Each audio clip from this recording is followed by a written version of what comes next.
Rehabilitation and recovery after a total hip replacement. This is the third presentation for patients contemplating total hip replacement surgery. This presentation is not meant to replace formal information leaflets or the appropriate face-to-face consent process, which is tailored on your individual risk factors. The anaesthetic. Total hip replacement surgery is commonly performed using either a general anaesthetic, i.e. with you unconscious, or a spinal anaesthetic plus or minus intravenous sedation. Both methods are safe and effective. Both have advantages and disadvantages, and the final decision is usually made on the day of the surgery after meeting the anaesthetist. Mobilisation. When does it begin? For some patients, it's later on the day of surgery, but for most patients, it's early the next day after surgery.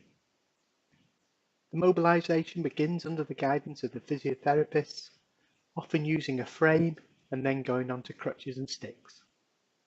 It will seem tricky at first, but usually is not too painful. Painkillers and antiemetics. Local anaesthetic and other drugs are often injected around the hip to decrease the pain post-operation. The anaesthetist gives intravenous painkillers during the operation and supplements these with injections, tablets and syrups to control the pain after the operation. Anti-sickness medication, known as antiemetics, are also given to control post-operative nausea. During the 2 to 3 day stay in the hospital, the nurses will give you painkillers and antiemetics to help control the pain and sickness. We avoid giving too much analgesics, as this can lead to problems with vomiting, dehydration, excessive sleeping, and poor compliance with exercises, which can lead to complications. Constipation is a common side effect of the drugs, and laxatives are needed for most patients. How long do I take the painkillers? Normally a minimum of 4 weeks, but more commonly 8 to 12 weeks after the operation. The strength and frequency should gradually drop down. Variations from day to day occur, and it is not unusual to have to increase the frequency or strength for a few days. Non-steroidal anti-inflammatory drugs can be recommenced 24 hours after completing the enoxaparin injections or the rivaroxaban tablets, as long as you're fit and well and have no wound issues, stomach issues, or other complications. Will I manage the stairs? Should I move my bedroom downstairs? These are two frequently asked questions. The physiotherapist will practice stairs with you before you go home. Mobilisation is the key to gaining strength, balance and confidence. We therefore encourage patients to try to carry on as normal at home, and the vast majority of patients don't need to move the bed downstairs. Will I need crutches or sticks? The vast majority of hip replacement patients go home with 2 sticks. Some patients with more complex procedures or uncemented implants will have crutches. The physiotherapist will advise you when you can go down to 1 stick and then hopefully off sticks altogether. How long before I can drive? This is a frequently asked question. The answer depends on your progress and your analgesic needs. It is unsafe to drive if you need strong codeine or morphine-based analgesics.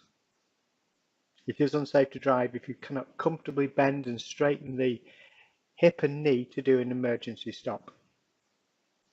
Most patients can return to driving around 6 to 8 weeks post-operation. Why do I feel so tired? This is a frequently asked question. It must be remembered that this is a major operation associated with blood loss and the need for painkillers, etc. It is usual to feel tired, for your appetite to wane, your sleep pattern to be upset, and generally feel out of sorts. We sometimes call these feelings the post-replacement blues. They usually come on several days after the operation and last several days to weeks. When can I start going out? Returning to a normal lifestyle is an important factor in recovery after surgery. Depending on weather conditions, etc., it is important that you try to return to normal activities such as brief shopping trips and other activities as soon as possible. Anti-dislocation advice. This is a controversial topic amongst hip surgeons. Dislocation after hip replacement surgery is relatively rare. However, when it does occur, it is a devastating occurrence that requires admission to hospital. To prevent it, I advise anti-dislocation advice is adhered to for the first 8 weeks. When can I sleep on my side? As part of the anti-dislocation precautions, we ask you to sleep on your back for preferably 8 weeks. A lot of patients find this difficult at first. If after 6 weeks you want to move onto your side, it is theoretically safer to lie on the operated side. How long is the recovery? The advice I give is the first 6 weeks are tough with pain, swelling and difficulty with movements. Between 6 and 12 weeks, things get better and there is a gradual improvement week on week. Then, at around 3 months post-operation, there is a slow and gradual improvement up until around 12 months post-hip replacement. The 12-month review.